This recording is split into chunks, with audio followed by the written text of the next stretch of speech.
할렐루야. 아름다운 가족 여러분 반갑습니다.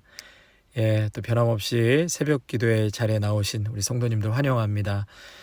그동안 새벽 예배는요, 녹화해서 유튜브로 우리 성도님들께 그렇게 보내드렸는데요. 사실 그동안 이제 유튜브 녹화를 하면서 음향이 제대로 안 돼서 참 애를 많이 먹었습니다. 그래서 이제 앞으로는 이제 녹음으로만 해서 새벽 예배를 보내드리도록 하겠습니다. 말씀은 듣는 것이죠. 말씀은 듣는 것이고 또 듣는 것에서 믿음은 자란다고 하셨습니다. 우리 성도님들 마음 중심 다 모으셔서 하나님의 말씀 듣고 또 믿음이 잘 성장해 나가시기를 간절히 축복합니다. 오늘은 6월 29일 화요일입니다. 우리 새벽 기도에 하나님 앞에 드리도록 하겠습니다. 하나님 아버지, 변함없이 신실하게 저희들을 사랑하시고 은혜 베풀어 주시는 하나님께 감사를 드립니다. 오늘도 여러 가지 모습과 또 방법으로 저희들 주님 앞에 나와 예배 드립니다. 저희들을 축복하여 주시고 이 시간 하나님의 말씀에 우리의 영혼의 귀를 기울여 그 말씀에 순종하고 세상 것과 하나님의 것을 잘 분별하여 주님의 선하시고 기뻐하시는 뜻에만 저희들 마음을 두고 살아가게 하여 주시옵소서. 이 시간 주실 말씀을 사모하며 나아가오니 우리 모두에게 성령의 충만한 은혜를 부어 주옵소서. 예수님의 이름으로 기도하옵나이다. 아멘. 찬송가는 우리 말씀 듣고 들은 후에 같이 찬양하시겠습니다. 출애굽기 32장 15절에서 24절까지의 말씀 보시겠습니다. 출애굽기 32장 15절에서 24절까지의 말씀 제가 봉독하겠습니다. 모세가 돌이켜 산에서 내려오는데 두 증거판이 그의 손에 있고 그 판의 양면 이쪽 저쪽에 글자가 있으니 그 판은 하나님이 만드신 것이요 글자는 하나님이 쓰셔서 판에 새기신 것이더라. 여호수아가 백성들의 요란한 소리를 듣고 모세에게 말하되 진중에서 싸우는 소리가 나나이다. 모세가 이르되 이는 승전가도 아니요 패하여 부르짖는 소리도 아니라 내가 듣기에는 노래하는 소리로다 하고 진에 가까이 이르러 그 송아지와 그 춤추는 것들을 보고 크게 노하여 손에서 그 판들을 산 아래로 던져 깨뜨리니라. 모세가 그들이 만든 송아지를 가져다가 불살라 부수어 가루를 만들어 물에 뿌려 이스라엘 자손에게 마시게 하니라. 모세가 아론에게 이르되 이 백성이 당신에게 어떻게 하였기에 당신이 그들을 큰 죄에 빠지게 하였느냐. 아론이 이르되 내 주여 노하지 마소서. 이 백성의 약함을 당신이 아나이다. 그들이 내게 말하기를 우리를 위하여 우리를 인도할 신을 만들라. 이 모세 곧 우리를 애굽 땅에서 인도하여 낸 사람은 어찌 되었는지 알 수 없노라 하기에 내가 그들에게 이르기를 금이 있는 자는 빼내라 한즉 그들이 그것을 내게로 가져왔기로 내가 불에 던졌더니 이 송아지가 나왔나이다. 아멘. 오늘 본문의 말씀은 이제 어제 또 내용과 계속 이어지죠. 어제와 오늘 본문의 내용을 간단하게 줄거리를 요약해서 말씀을 드리면 모세가 하나님의 말씀을 받기 위해서 시내산에 올라가죠. 40일 동안. 그리고 2개의 돌판을 가지고 산에서 내려옵니다. 그것은 십계명이라 할 수 있죠. 오늘 본문 16절에 보시면은요, 그 판은 하나님이 직접 만드셨고 그 판 위의 글자도 하나님께서 직접 새기셨다라고 말씀하셨습니다. 그런데 이제 시내산에서 머문 시간이 좀 오래되었죠. 그랬더니 그 산 아래에서 이스라엘 백성들이 모세가 안 보이니까 아론에게 우리를 인도할 신을 만들어 달라. 23절에 있죠. 우리를 인도할 신을 만들어 달라. 그래서 백성들이 갖고 있던 금으로 금송아지를 만들고 그 앞에서 백성들이 숭배를 합니다. 산에서 내려온 모세가 그 광경을 목격하고 너무나 화가 난 나머지 두 돌판을 산 아래로 던져 깨뜨리고 그들이 만든 송아지를 가루로 만들어서 물에 타 백성들에게 마시게 하였습니다. 그것이 오늘 말씀의 줄거리입니다. 23절에 보면 백성들이 아론에게 우리를 인도할 신을 만들어 달라 했습니다. 성도 여러분, 하나님은 사람에 의해서 만들어지는 신이 아니죠. 하나님은 사람들에 의해서 만들어질 수 있는 분이 아닙니다. 하나님은 스스로 존재하시는 분이십니다. 그래서 지존자라고 하죠. 하나님은 누구에게 의해서 만들어진 것이 아니라 스스로 존재하시는 분이신 것입니다. 그런데요, 인간은 끊임없이 신을 만들려고 합니다. 좀 더 정확하게 말씀드리면 자신이 원하는 것을 신으로 삼으려고 한다는 거죠. 사람들은 자기보다 힘이 있고 강해 보이고 초자연적인 것을 신으로 생각하고 섬기려고 삼으려고 합니다. 그래서 옛날에도 지금도 그렇지만요, 해와 달을 숭배하고 또 큰 강을 숭배하고 큰 산, 큰 고목 이런 것들을 숭배하고 신으로 삼으려고 하는 인간의 본능이 있다는 것이죠. 일본에는 600만 개가 넘는 우상이 있다고 그러지 않습니까? 여러분, 우리가 한 가지 생각해 볼 것이 있는데요. 우상을 만들고 숭배하는 것 꼭 무속신앙인들만 그렇게 합니까? 유일하신 하나님을 섬기고 예수 그리스도를 모시고 사는 우리는 그러한 모습 없나요? 우리에게는 이와 같은 행위가 없을까요? 하나님을 믿는 우리들도요, 우리가 알지 못하는 사이에 하나님 외에 다른 신을 삼고 그것을 섬기고 그것을 의지하는 모습들을 보게 됩니다. 그래서 십계명에는 우상을 만들지 말라, 나 외에 다른 신을 섬기지 말라라고 분명히 하나님 말씀하셨습니다. 그러나 우리의 모습을 돌아보면요, 신으로 무언가를 신으로 삼고 의지하고 섬기려고 하는 것이 우리 안에도 있다라는 것이죠. 여러분, 그것이 무엇일까요? 예, 맞습니다. 정답을 다 아시는 것 같아요. 바로 돈이죠. 그리고 두 번째로는 바로 능력 있는 사람입니다. 여러분, 돈은 우리에게 신입니다. 그래서 만몬이라고 하지 않습니까? 이 만몬의 뜻은 돈을 마치 신처럼 여기고 전지전능한 것으로 여긴다는 것이죠. 여러분, 세상에 돈처럼 힘이 있는 것이 어디 있습니까? 돈처럼 믿을 만한 것이 어디 있겠습니까? 그래서 돈은 과거 고대 사회에서도 신이었고 지금도 신이고 앞으로도 신이 될 것입니다. 돈은 인간이 섬기려는 신 중에 가장 큰 신이라고 생각합니다. 하나님을 믿는 우리도 크게 예외가 아니죠. 예수님을 믿고 사는 우리에게도 큰 도전이 아닐 수 없습니다. 그럼에도 불구하고 예수 믿으면서 돈을 하나님처럼 삼지 않으려고 그 나름대로 고민하고 또 각자 노력하지 않으십니까? 그러기 위해서 우리는 목표를 세우고 실천하고 훈련하는 것이 있어야 합니다. 그 중에 하나가 정당한 과정을 통해서 들어오지 않는 돈에 대해서는 욕심을 버리는 것이죠. 하나님이 주시는 것만 먹겠다. 하나님이 주시는 정당한 돈만 가지고 살겠다. 그 외에 욕심은 부리지 않겠습니다. 여러분, 이러한 다짐이 우리가 믿는 사람으로서 이러한 목표와 다짐이 우리에게 필요하다는 것이죠. 그래서 시편 128편 2절에 보면 너가 내 손이 수고한 대로 먹을 것이라. 너가 복되고 형통하리로다. 하나님께서 복되고 형통한 자가 어떤 자라고요? 내 손으로 수고한 대로 먹는 자가 복되고 형통하다. 그러니까 정직한 수입, 정직한 수입, 정당한 과정을 통해서 버는 돈, 그것을 하나님이 인정하신다는 거죠. 그리고 하나님의 방법대로 돌아오는 물질 외에는 욕심을 갖지 않겠다. 늘 다짐하며 실천하며 살아가야 한다는 것이죠. 두 번째로 모든 소득 다 내 것이라고 욕심 부려서는 안 되는 것이죠. 여러분, 이 소득에 반드시 하나님의 것이 있습니다. 그래서 우리는 하나님이 가르쳐 주신 대로 모든 수입의 11조를 하나님의 몫으로 떼어내고 또 그 중에 가난한 사람들을 배려하는 목도 떼어놓고 또 하나님이 구별하라는 물질을 구별하여 살려는 그러한 노력이 우리에게는 있습니다. 그리고 그러한 노력이 또 필요합니다.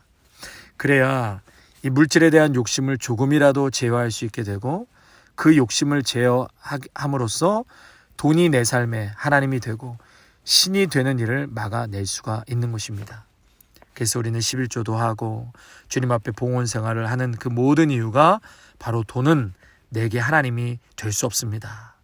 이렇게 하지 않고서는 여지없이 물질 앞에 무너지고 물질을 신으로 삼으려는 우리의 본성을 제어하기 어렵기 때문입니다. 자, 크게 두 번째로 하나님처럼 삼고 싶은 것은 바로 힘 있는 사람입니다. 어떤 목사님께서 이런 말씀하시더라고요. 큰 물주와 조물주가 있는데 큰 물주 의지하지 말고 조물주를 의지하라. 아주 크게 공감이 가는 말씀이죠. 우리에게는 힘 있는 사람도 있고 큰 물주도 있을 것입니다. 그리고 마땅히 그분들과 하나님의 나라를 위해서 함께 협력하여 일을 할 수 있어야 합니다. 그러나 우리의 의지의 대상이 되어서는 안 된다는 거죠. 하나님이 일하시면 전혀 상상하지 못하고 인간의 계산법으로는 도저히 답이 나올 수 없는 일들을 우리 하나님께서는 행해 주십니다. 제가 전도사 때요, 이 풀타임 교육자가 되는 것이 꿈이었습니다. 저뿐만이 아니라 사실 전도사 시절 때는 이 풀타임에 대한 그러한 꿈이 다들 있을 것이에요. 그런데 이제 가장 중요한 것은 담임 목사님의 추천이시죠. 그리고 20여 명이 되는 부교육자분들의 지지가 있어야 되고, 뿐만 아니라 당회에서 단 한 분이라도 반대 의사 표명을 하게 되면 쉽지 않은 자리이기도 했습니다. 그래서 저는 전에 섬겼던 교회에서 참 많은 사랑도 받고, 또 이제 이렇게 부교육자로 결정되기 전에 처음에 이제 전도사로 사역을 할 때 참 회의감에 빠져 있었던 적이 있습니다. 내가 왜 여기 있나? 사역자를 저를 불러놓고 막상 사역의 현장은 아무도 지지하거나 돕는 분이 없는 것처럼 제가 느껴졌어요. 그러한 가운데서 1년을 섬기고 2년을 섬겨도 굉장히 참 외롭고, 그리고 내 안에 내적인 갈등이 점점 커져만 갔습니다. 심지어 도저히 이제 여기는 아닌 것 같다, 내가 있을 곳이 아닌가 보다, 이런 생각을 많이 했습니다. 친한 목사님께서도 저의 이러한 사정을 아시고 다른 교회 부교육자로 추천까지 해주셨습니다. 그러나 분명히 하나님께서 보내신 이유가 있을 거야. 첫 번째 교회에서도 이 두 번째 교회로 사역지를 옮길 때 정말 기도를 많이 했거든요. 6개월을 하나님께 매달리며 눈물로 기도하고 응답받은 교회였습니다. 그래서 고생스러워도 좀 참고 인내하고 묵묵히 감당해보자, 이제 그런 마음으로 섬겨갔는데요. 그런데 이제 어느 날 제가 이제 전도사일 때 당시에 담임 목사님께서 목사 안수 받고 바로 부교육자로 함께 동역했으면 좋겠네, 저에게 찾아오셔서 그렇게 말씀해 주시는 거예요. 그 큰 교회에서 담임 목사님이 먼저 저를 찾아와 말씀해 주시고 저를 지지해 주셨다는 거죠. 지금 가끔 생각해 봅니다. 당회 장로님들 또 부목사님들이 한 분의 반대 없이 찬성해 주고 또 부목사로 청빙이 되었다는 것, 참 이것은 불가능한 것이다, 하나님이 하신 일이구나 라는 것을 다시 한번 고백하지 않을 수 없습니다. 성도 여러분, 그래서요, 이 결핍이 있다는 것은 참 힘들고 고통스러운 것입니다. 거기에서 믿음으로 산다는 것이 얼마나 힘들고 어려운 일인 줄 모르겠습니다. 저도 늘 결핍 속에 살아왔기 때문에 조금은 이해할 수 있을 것 같습니다. 그러나 큰 영적인 유익이 있다면 그 결핍이 매일매일 하나님께 일용할 양식을 구하게 한다는 것이죠. 사람을 의지하지 않고 하나님을 의지할 수 있는 작은 믿음이지만 그 믿음이 있어야 사람 의지하지 않고 하나님을 의지하게 된다는 것입니다. 성도 여러분, 하나님은 우리를 사랑하시죠. 하나님 우리를 너무너무 사랑하십니다. 너무나 사랑하시기 때문에 하나님은 어떤 하나님이시라고요? 때로는 질투하시는 하나님. 그래서 하나님은 나는 질투하는 하나님이다 하셨어요. 우리를 사랑하시기 때문에 하나님은 질투하시는 거죠. 그래서 사랑하는 것은 질투가 있는 것입니다. 하나님은 우리를 사랑하시기 때문에 그 어떠한 것보다도 하나님 외에 다른 신을 신으로 삼거나 의지하는 것을 하나님은 무척 싫어하십니다. 다른 것을 우상 삼으면 하나님께 복을 받을 수가 없어요. 축복을 받을 수가 없어요. 그렇게 되면 오늘 말씀처럼 하나님께 벌을 받을 수도 있는 것입니다. 제가 이 벌에 대한 얘기 거의 안 하는데요, 여러분 이것만큼은 너무너무 중요한 것이에요. 하나님께서 싫어하는 것이죠. 이스라엘 백성들이 금신상을 만들고 경배했다는 것은 하나님 앞에 큰 범죄를 지은 것이라고 했습니다. 성도 여러분, 설교를 듣는 것은 쉽지만 그렇게 사는 것은 쉽지 않지요. 하나님보다 돈 더 좋아하지 않으시기를 바랍니다. 하나님보다 힘있고 권력 있는 사람 의지하지 않으시기를 바랍니다. 우리의 삶은 오로지 하나님께만 걸고 하나님만 의지하고 하나님만 믿고 하나님만을 사랑하는 그러한 복된 믿음의 성도들이 되시기를 바랍니다. 그렇게 기도하고 애쓰며 나아갈 때 하나님께서는 그러한 수고와 또 정절을 지키며 나아가는 믿음의 성도들을 반드시 축복해 주십니다. 아멘. 예, 우리 함께 322장 찬양하고 오늘 새벽 예배 마치겠습니다. 322장 세상에 헛된 신은 버리고, 옛날 찬송가는 357장입니다. 세상에 헛된 신을 버리고 하나님 이름 높여 기리세. 온 천하 백성 모두 나와서 다 같이 하나님만 섬기세. 세상에 헛된 우상 버리고 인간의 모든 부귀영화와 거짓과 불의 모두 버리고 온전히 하나님만 섬기세. 주님의 백성 서로 헤아려 시기와 미움 아주 버리고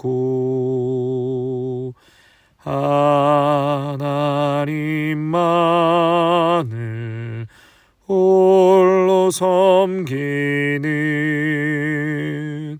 천국을 어서 이뤄 주소서. 아멘. 하나님 아버지, 이 세상을 살아가는 우리들의 삶이 많은 유혹과 어려움 속에서도 유일하신 하나님만을 섬기고 사랑할 수 있도록 인도하여 주시옵소서. 돈의 힘도 유혹도 알고 있지만 그럼에도 불구하고 우리는 돈에 지배받는 자들이 아닙니다. 그것을 신으로 삼지 않습니다. 그러한 위대한 결단과 고백이 우리의 삶 속에서 작은 것부터 실천하며 주님 앞에 훈련받으며 그렇게 물질에서부터 진정한 자유함을 누리며 살아갈 수 있도록 인도하여 주시옵소서. 특별히 경제적으로 어렵고 고통하는 이들이 있다면 오 주님, 저들에게 필요한 것들, 양식들 곳간에 꼭 채워 주시옵소서. 정당하게 내 손으로 수고하고 얻은 하나님 물질에 하나님께서 형통한 은혜와 복을 주신다고 말씀하셨사오니 욕심 부리지 아니하고 하나님의 것 또한 구별하여 주님께 올려드리며 또 주님의 뜻에 순종하며 살아갈 수 있는 저희 모두가 되게 하옵소서. 세상의 헛된 것에 마음 빼앗기고 의지하지 않게 하시고 오직 나와 함께 하시고 이 땅의 만유의 주인 되시고 통치자이신 전능하신 하나님만을 의지하며 살아가는 복된 발걸음 되게 하옵소서. 예수님의 이름으로 기도하옵나이다. 아멘. 이제는 우리를 죽기까지 사랑하신 예수 그리스도의 은혜와 한량없는 하나님 아버지의 사랑하심과 성령의 위로하심과 충만하심이 오직 살아서 역사하시고 우리를 구원하신 하나님 예수 그리스도 성령님만을 신으로 삼고 그분만을 의지하며 살아가기로 다짐하는 귀한 믿음의 성도들과 가정과 일터와 자녀 위에 아름다운 교회 위에 이제부터 영원토록 함께 하시기를 간절히 축원하옵나이다. 아멘.